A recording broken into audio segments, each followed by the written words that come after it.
Reflections with theologian Father James Bacik, lecturer and campus minister at the University of Toledo. The Pope here tries to look at the Soviet-U.S. relationship in a global kind of perspective. It's one of the interesting things about having a leader of an international church look at geopolitical questions. You figure he sees them in a different way from the way we would see them sitting here just in the United States.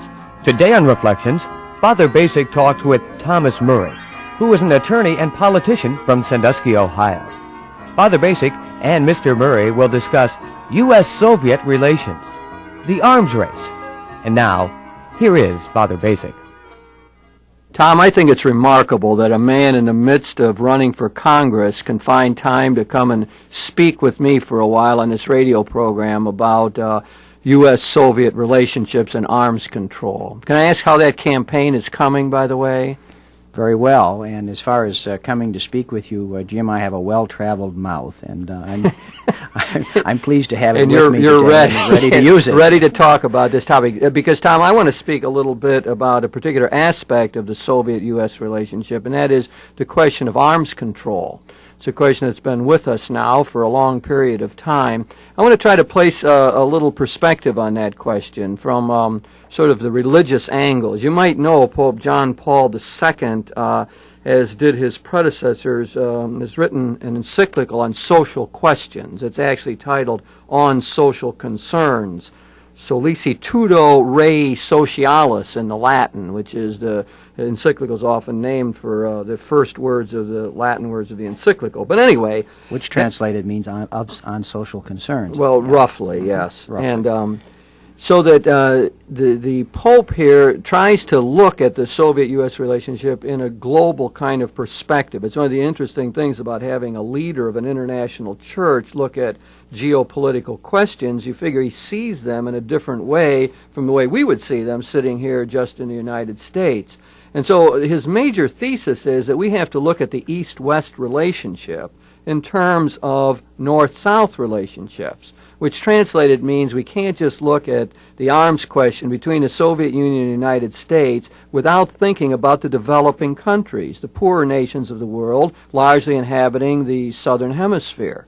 That the arms race that we're involved in has an impact on them. In one way or another, it siphons off our resources, perhaps our will, to try to deal with the poverty questions in the world, to try to be more effective in helping the southern nations. So that's the large global perspective that he offers. So, in other words, when the Soviet Union and the United States come to the negotiating table, he doesn't want us just to be thinking about national interests, although I'm sure that's what we have to do, but he wants us to keep in mind there's other countries involved in all of this. The premise being that the arms race that we're involved in is somehow hurting the global situation. Mm-hmm. You want to comment at all on that larger perspective that I'm throwing out here, or begin to fill it in? Well, as I look at what's happening, for example, with the peace pastoral, with the recent pastoral on social concerns, and with what is happening in the relationship between the Soviet Union and the United States in the context of the present summit, Jim, I'm somewhat reminded of the statement of Edward R. Murrow that the obscure we see, the obvious takes longer.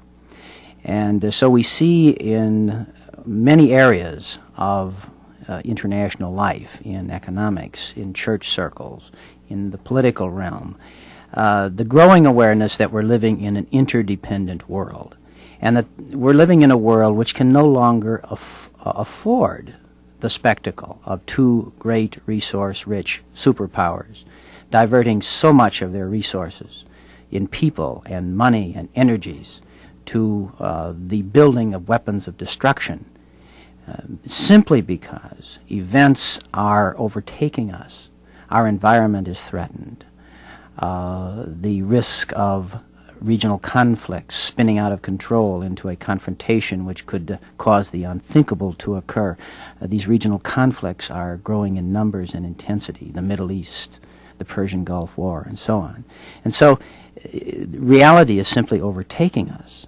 And when we define the fact that we live in an interdependent world, it seems to me, if I could come back to Edward R. Murrow, we are simply stating what is obvious for anyone who wishes to take a look to see. What seems to happen is that it does get ignored, however. I mean, if you look at the history of Soviet-U.S. relationships, one doesn't get the sense that there is great concern for the rest of the world. I mean, it seems more as though each country has tried to carve out its spheres of influence.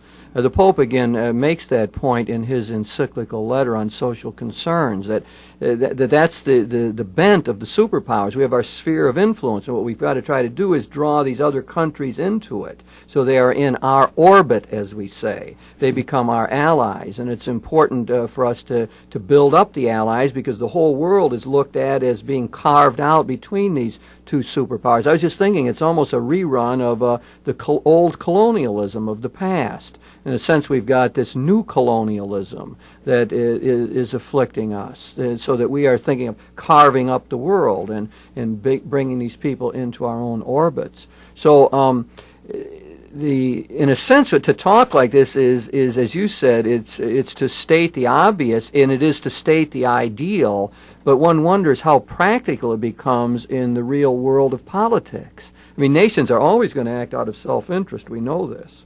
It would seem to me that the case has to be made, if we're going to be effective in this argument, that somehow this is good for the superpowers to think about the well-being of the rest of the world. You could argue it this way and say that maybe we would do better in winning friends around the world if we did more in terms of humanitarian aid than we do in terms of exporting arms. So we'd have to argue it, I think, in terms of the self-interest of the Soviet Union and the United States to have this larger global vision, I believe. I agree, and I think when we look at what's happening now at the summit, it would be naive to say that the United States and the Soviet Union, notwithstanding some of the rhetoric which surrounds the discussions, is that either superpower is attempting to act in the other's interest. They're obviously acting in their own national interest. And so when people make a statement such as, can we trust the Russians or not, my response is, well, sure, we can trust the Russians to do one thing, and that is to act in their own national interest. And I think you've touched on something very important, which I think undergirds what is now happening at the summit, and that is this growing awareness that we can no longer afford, economically, politically, or socially, we can no longer afford the superpower ideological standoff of force. The idea that, as you pointed out, that we will try through the exporting of our ideology, by fighting proxy wars in various countries, we will keep the superpower competition going. And that really has driven the Cold War and the superpower, the East-West competition for a number of years. But what's happening is, if I can direct our attention for a moment to the changes taking place in the Soviet Union, what has happened is that the leadership in the Soviet Union, Mr. Gorbachev most notably, simply have recognized the fact that they can no longer afford this arms race if they hope to remain a modern economy, or more accurately, if they hope to become a modern economy. And so they have, it seems to me, in a rather remarkable, historically unprecedented turnaround, have adopted what's come to be known as the policy of glasnost, the idea of telling it like it is, discussing it openly. And that is a prerequisite in that system to their program of perestroika, the idea of restructuring their economic system. And that has led to the need for democratization, more participation by citizens in the process of government. So we have this remarkable change taking place. Now, I don't think that's taking place because of any, certainly not because of any philosophical conversion. Necessity is forcing that on the leaders of the Soviet Union. And I think also at the same time we in the United States are becoming aware that if we are going to remain competitive in this world, it is in our national interest to build down the level of our national resources which are being diverted to arms.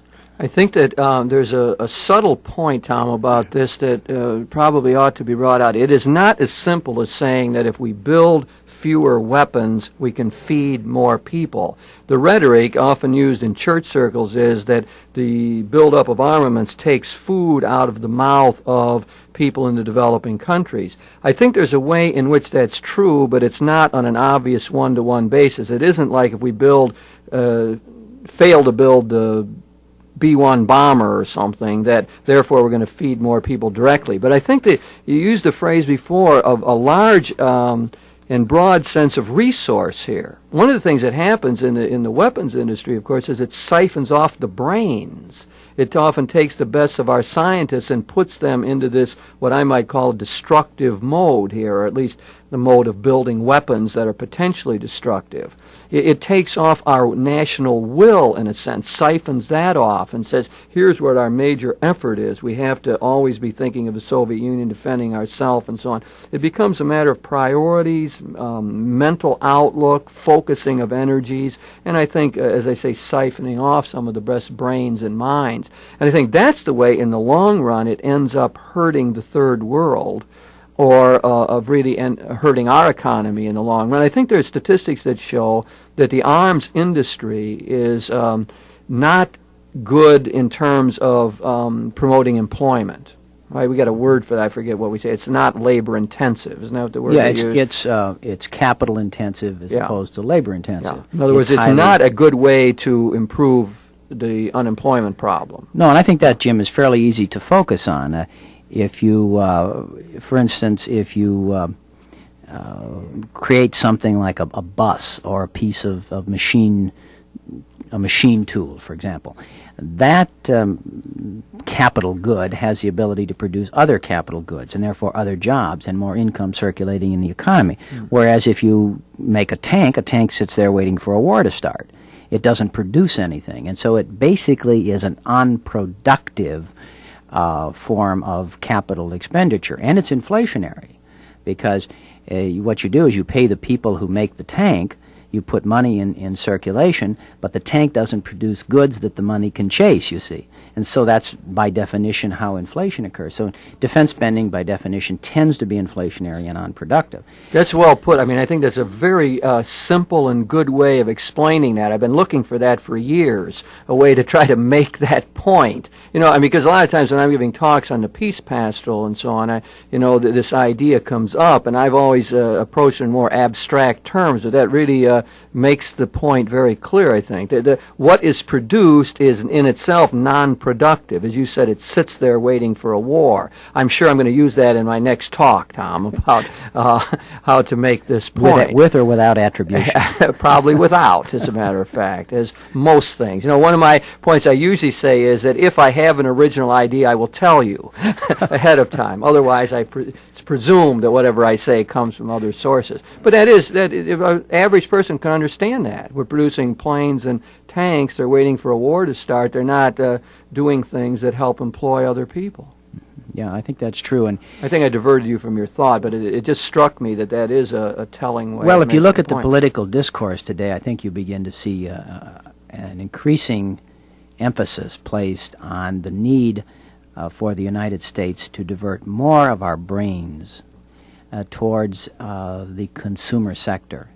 And if, as you look at what's happening, for example, in the area of federal spending for research and development, we see the United States spending something on the magnitude of 85% of all of our federal research and development budget on military expenditures. By comparison, Japan is spending only 1/7 of its GNP that we are, and even a smaller percentage of its federal revenues for research and development on military projects. Might we assume from this that is one of the reasons their economy is moving forward faster than our own? Yeah, I think it is. I think that that does explain, to some extent, how they got ahead of us in electronics, machine tools, computer technology, and some of the other areas that they're racing ahead in. They took some of the best and brightest brains they had and diverted those people into targeted areas, and they've been able to gain great advantage from the fact that they came out of the Second World War defeated and subject to certain terms and conditions which limited their ability to rearm. And so they were able to rebuild their economy without having to concern themselves with a large portion of the their federal budget going for military purposes. I think that we can take this analysis not only for the United States, but also clearly for the Soviet Union. And I think you suggested this before, that one of the presuppositions of all of this is that Gorbachev has to move in this direction because it's the only way that he can improve his economy. So he has to be able to release some of his best and brightest to be able to work on improving their heavy industry, improving their agriculture and so on, so that they can sort of come into the modern period. And so I think that this analysis makes sense to me, that out of their self-interest, he has to be looking for arms reduction. He has to figure out a way to keep from spending more on armaments so that it can be released for the private, or for the economy. I almost began to say private there, because there is a private economy going in the Soviet Union right now. There is indeed. So I understand that there's sort of three economic things happening there. You have your state collectivist situation, you have these new cooperatives that are being funded actually by the government, and you have some private work being done as well. So I guess what the idea is, in the Soviet Union, they need to feed more capital, more resources into those various approaches to the means of production. Well, I think that's true, and if I might just make one point that listeners might be interested in knowing, that the Soviet Union has a gross national product, that is the total value of all goods and services, GNP it's referred to. But they have a GNP only one half as large as we have. And that means if they are to match us in expenditures for military purposes, they have to spend twice the share of their national budget, you see, on military purposes. So they have to spend twice as much just to stay even with us. And there's no question that they've admitted it, that level of expenditures is breaking their back. As far as what's actually happening under perestroika is concerned, essentially they're trying to modify the command and administer type of centrally planned economic system. Basically, what they have done is develop a system largely during the Stalin era, which that was the 30-year period from about 1924 to the death of Stalin in 1953, during which the concept of production and control was placed in the hands of central economic planners. These people determined the price, they determined the quantities. They, in effect, controlled the market. And what they have found is that this system has removed the fundamental incentives for people to do their very best job. It has, as it were, it's guaranteed success to industries through a system of subsidies and so forth. So that what they're trying to do is meld together a centrally planned socialist economy with a mix of market approaches. Whether they can do that, whether it's possible to have a government controlled, a centrally controlled, modified market economic approach is really up in the air. That's the issue which is going to be played out in the years ahead in the Soviet Union. I saw a program recently on TV where they were interviewing one of these fellows working in this new cooperative venture, and he actually had a clothing store in Moscow. And when they interviewed him, he sounded like a budding capitalist. It was very interesting because they asked him the question. They said, "Well, how's the store going? This cooperative store?" He said, "Well, they began with government money. They allowed, and now they're working on this together." And he ends up saying that, he says, "What are you going to do with the profits involved here?" And he says, "Well, those will be reinvested." And then he started saying, "Well, we hope to buy other clothing stores around Moscow, set this up." And then the implication was that they were putting pressure on the collectivist stores or the collectivist ways of producing goods to do it better. And so they had a competition going here between those two modes of production in the Soviet Union. So it appears as though that part of this, what we commonly call the capitalistic mentality, is working its way into their system. I think you made the telling point, which is the idea that their system has not been productive. I mean, they are not happy with their efficiency. They have a lot of alcoholism problems. They've got a lot of difficulties in getting their workers to really produce and so on. So maybe a bit of this competition they think is going to end up helping them. Yeah, I think they hope it will end up helping them. But on the other hand, we have to recognize that there are large groups of people in the Soviet Union that are hooked on the socialist approach to things.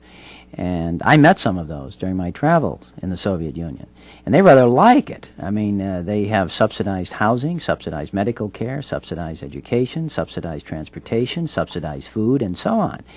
And they rather like that. And I think that they're going to find, as they try to modify this and inject greater elements of competition into their economic system, that there's going to be a great deal of resistance on the part of people at all levels who have not had to face the stresses and strains and uncertainties of a competitive economic system. And I think one of the boldest experiments that they're trying is to require many of the industries to actually make a profit and not be guaranteed a profit by the government, as has been the case in the past. And so what managers are being told is, look, you have to set your price, and the quality of your product better be good enough so that you can sell enough of those to meet your cost of production. If you don't, you're going to go bankrupt. And that's been unheard of. One of the boasts of the Soviet system is we don't allow bankruptcies as they do in capitalist countries. So too with unemployment.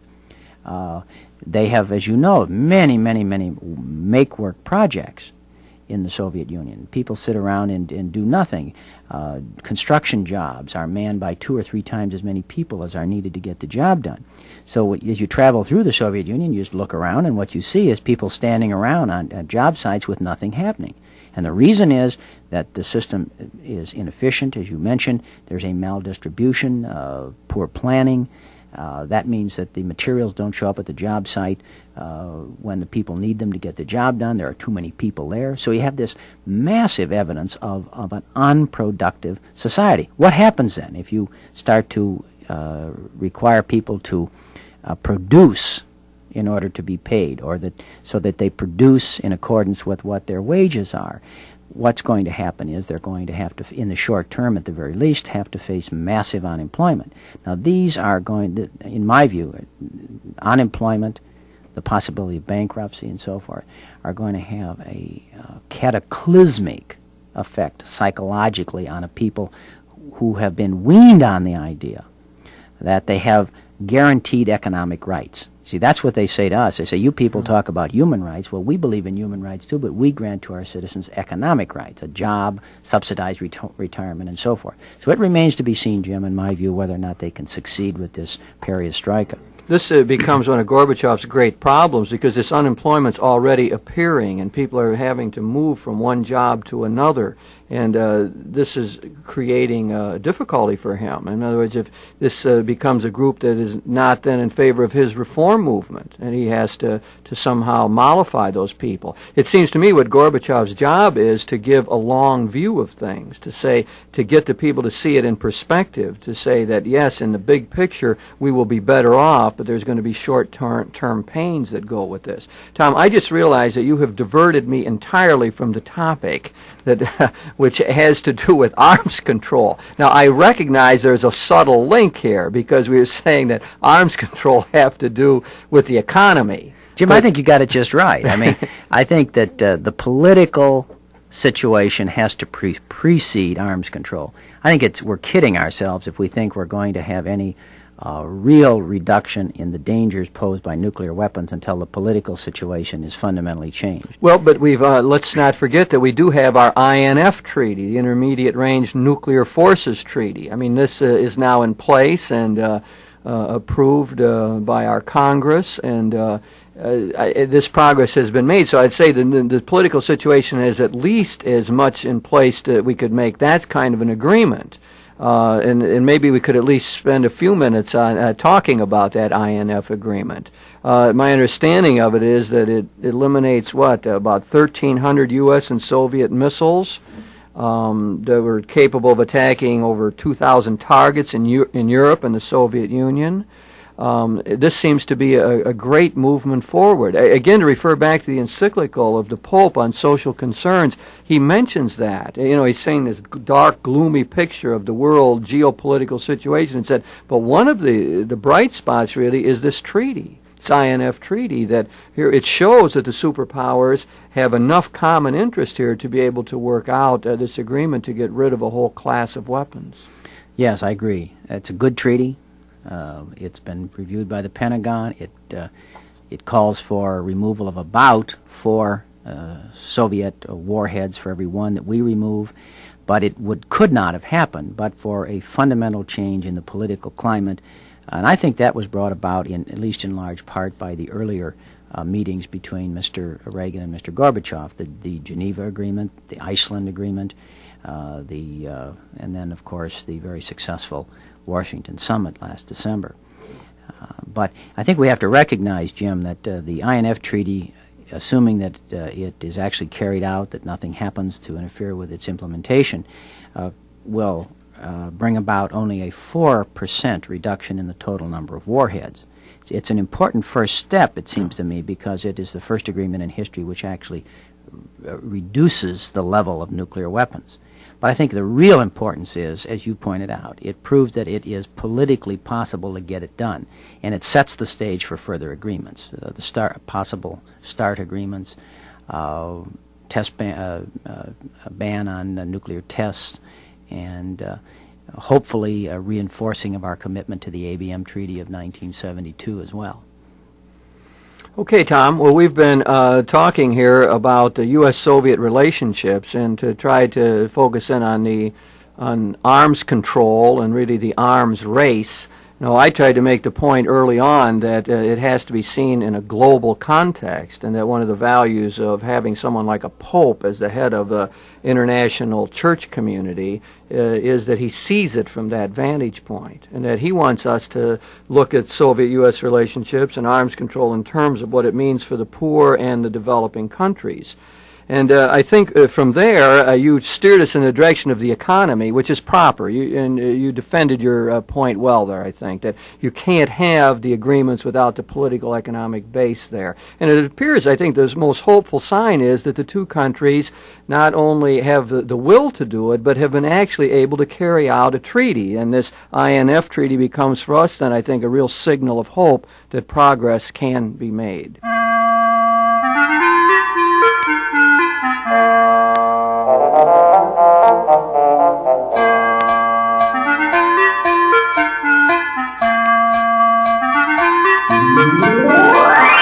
You've been listening to Reflections with theologian Father James Bacik, lecturer and campus minister at the University of Toledo. Today, Father Bacik talked with Thomas Murray, who is an attorney and politician from Sandusky, Ohio. The topic of this week's Reflections was U.S.-Soviet relations, the arms race. If you have any comments on today's show or suggestions for future programs, please write Father James Bacik, Catholic Campus Ministry, 2086 Brookdale Drive, Toledo, Ohio, 43606. Funding for this program was provided by the Catholic Communications Commission of the Diocese of Toledo.